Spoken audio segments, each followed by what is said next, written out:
Okay, so I'm now inside the Excel spreadsheet, okay, which has row and column. What if I want to resize a particular column? What, let's say I want to resize this column. Okay, what do I do? Well, very simple. Okay, so if I want to resize this column, just go in between here, click, hold, drag, and you can resize the column. See that? You can resize it. The same thing you do with the uh, this row. You do the same. You can resize the row.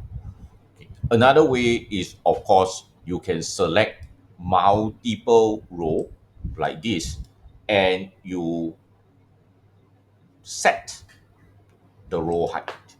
Okay. You can set the row height. Okay. Or you can also select multiple column,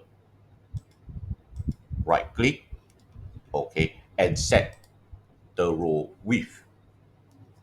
Okay, so it depends on you want to set one or a few row or a few column or just one column.